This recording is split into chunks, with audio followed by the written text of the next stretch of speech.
So guys welcome back to my another blog video. তোমরা সব কেমন আছো? হয়তো ভালো আছো, আর আমিও ভালো আছি। আর ভালো না থাকলে হবে? ভিডিওতে দেখতে হবে আমার, তাই না? তো চলে গেলাম মাঠে। আবার মাঠে এসে দেখি বাবা এখানে মূলো শাক তুলছে, মূলো শাক আর হলো যে সরষে শাক তুলছে।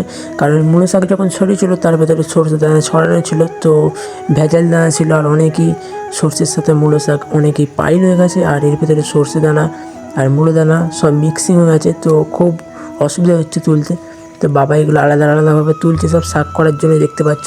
আর আমার কি কাজ করা আছে চলো তোমাদের দেখাই। তো ভাবলাম সবসময় তো আমি ফানি ভিডিও বানাই, তো একটু ভাবছিলাম মাঠে গিয়ে একটু ভিডিওটা বানাই, যে আমরা কি কাজ করি না করি, আমরা কি করি না করি। তো তোমাদের সব ভিডিওটা দেখাবো। তো দেখতে পাচ্ছ মূলো শাক তুলেছে বাবা। তো মূলো শাক এখান থেকে নিয়ে যাবো, নিয়ে গিয়ে খাল ধারে রাখতে হবে। আর দেখো আরও অনেক মূলো শাক তুলেছে, তারাও দেখাচ্ছে।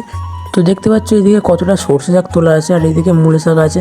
তো মূলো শাক খুব কমই তোলা হচ্ছে। তো তারপরে সরষে শাক আমার না কাটতে হবে, মূলো শাকগুলো সরিয়ে দিয়ে আগে তারপরে সরষে শাক কাটতে হবে। কেরমভাবে কাটতে হবে তোমাদের দেখাবো।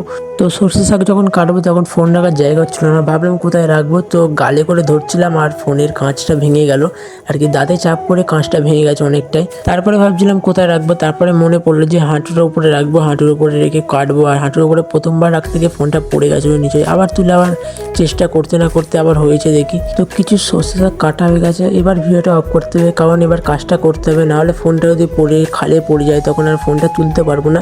তো ভিডিওটা অফ করছি। আর যদি এরকম নতুন নতুন ভিডিও পেতে চাও তাহলে অবশ্যই আমাকে ফলো করে রাখো।